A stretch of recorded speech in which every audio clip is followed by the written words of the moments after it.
Shalom. First and foremost, I would like to give all praises, honor, and glory to Yahweh, Bahashem, Yahweh Shai, Bahashem, Rekah Kwadash. Double honors to the apostles and elders of Great Millstone who taught me this truth and who rule well. And a sincere salutations to the Tabernacle of David, you Akim pushing this truth to the four corners of the earth in all truth, faith, and sincereness. And a healthy shalom to the Akwath who are also listening and learning. It's Zakar'Yah coming at you with another lesson, and Lord's willing, and be edifying. So I was doing some more research on this whole Sri Lanka situation. I wanted to see how it ultimately came about, and stumbled across some information that shows me how the Sri Lanka situation and the Netherlands situation relate to one another. Okay, they have similar issues. All right, so I'm going to dive into a little bit of this article, and once again, Lord's willing, to be edifying. Okay, and it reads: complete collapse. Here's how ESG destroyed one nation's economy. Sri Lanka has run out of fuel and is facing the worst economic crisis in decades.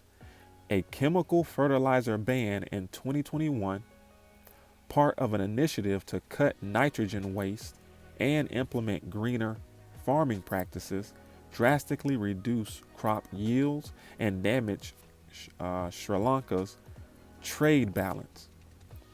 The decision to overnight shift away from synthetic fertilizer was an absolute disaster, economist Peter Earle told the Daily Caller News Foundation. All right, and that's and this is the main point that I want to highlight. All right, the implement to go greener. Okay, you know, these countries are both Sri Lanka and the Netherlands. They're both pushing this green agenda, okay, to lower nitrogen emissions, okay? But the consequences of doing this is hurting the countries, okay, and bringing these countries into bankruptcy and bringing forth an unstable government and economy, and then sedition amongst the people, all right? So let's get a little bit more. It reads: Sri Lanka is in a last-ditch effort to stave off economic collapse after allegedly climate-friendly ban on artificial fertilizer devastated one of the country's largest industries, according to experts. It says Sri Lanka has been wrecked with poverty, inflation, fuel shortages, and on a massive scale, with Prime Minister declaring Tuesday that the country has gone bankrupt. All right, let's jump down. It says a ban on chemical fertilizer implemented April 2021 in an effort to promote organic farming proved the final straw after a string of missteps, decimating Sri Lanka's primary source of income and forcing it into bankruptcy, experts told the Daily Caller News Foundation. All right, so from there, we're just going to jump down to right here. It says the government lifted the fertilizer ban in November 2021, but the damage had already been done.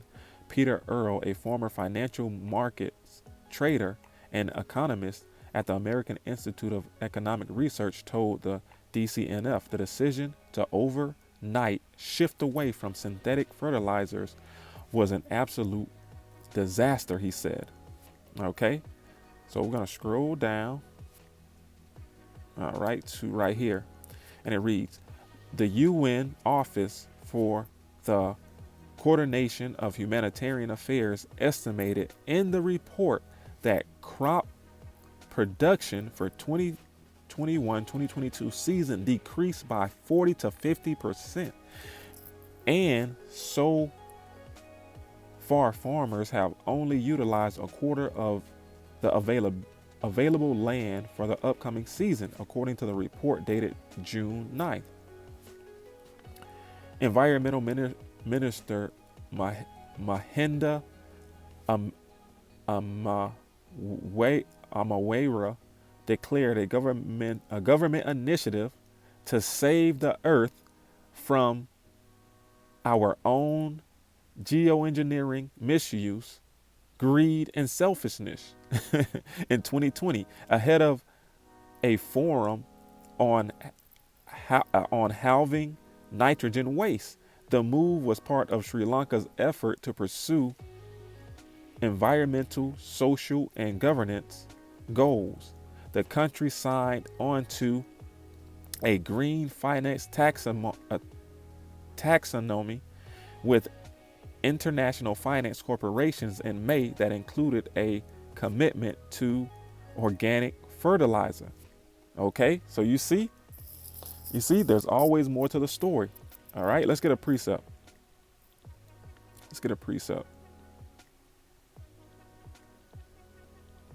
Salakia. We're going to get a precept. This is, what do we want?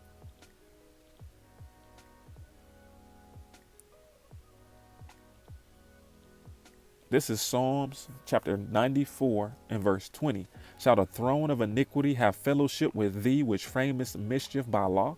All right. So this is what these Edomites do. Okay. These Edomites, Esau, Edom, okay, which is the biblical nationality of the white race or nation.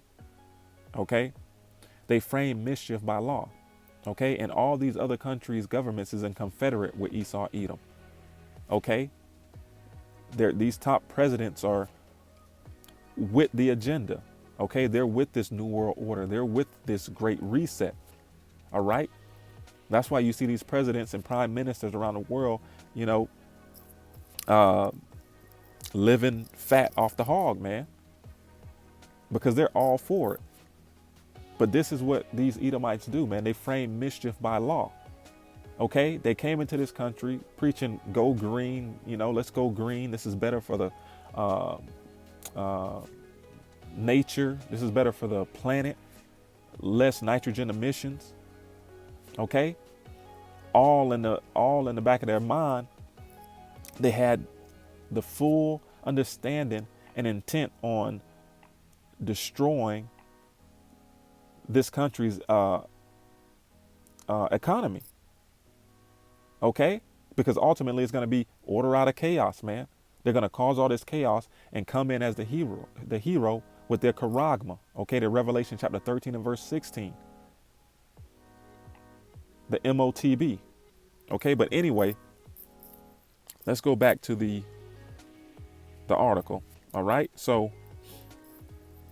it says we're gonna go down a little bit more, and it says, I want to get this right here.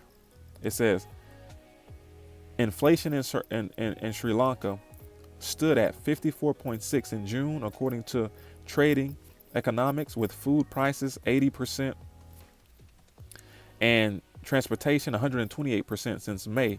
Reuters reported 500,000 people have sunk into poverty as of early 2022, the Guardian report, to the extent that any part of this organic agriculture decision was made based upon some version of green or green from the ideologies. This is just the first of many unintended consequences we've seen from these kind of policies, said Earl. All right, because they're using their pseudoscience, man.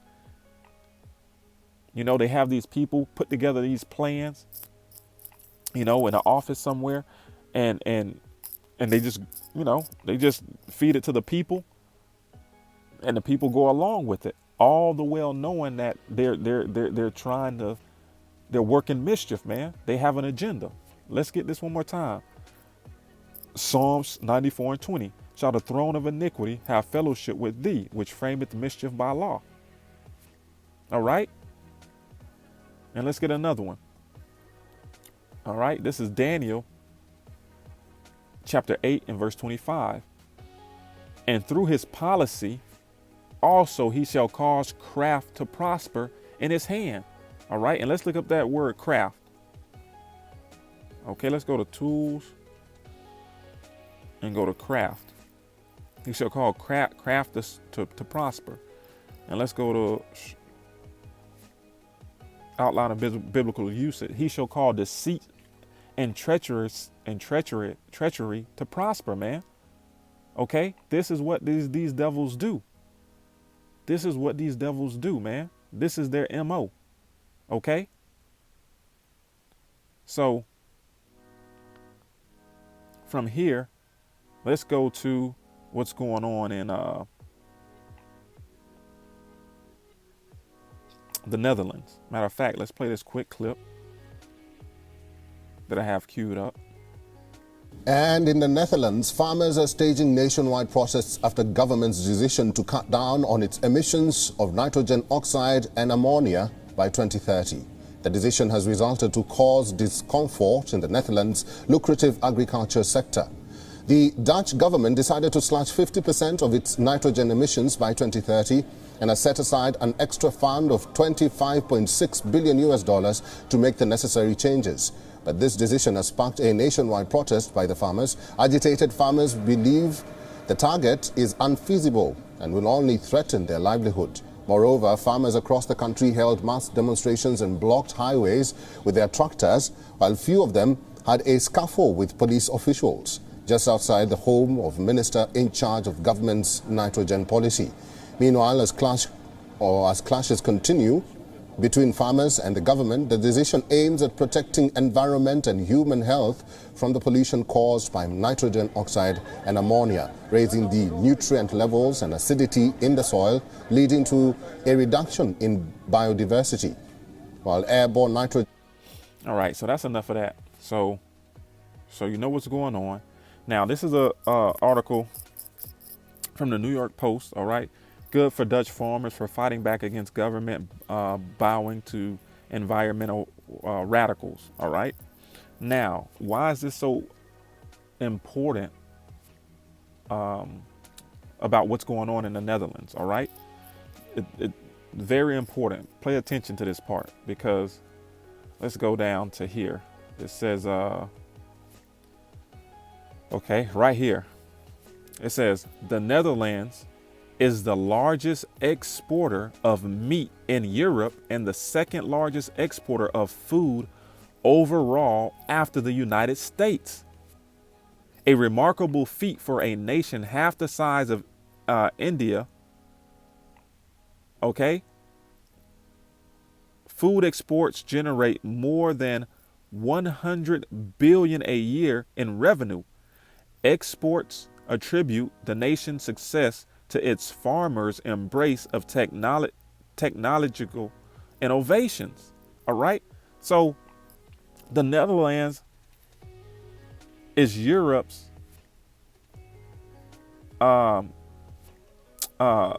largest export of meat, man, and the second largest export of food overall.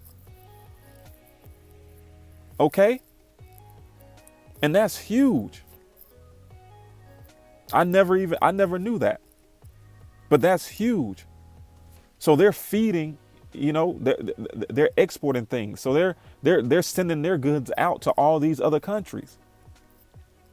Now, think about if what happens in Sri Lanka happens to the Netherlands. You see how this affects the global food chain? Think about it. Man, these people are the devil, man.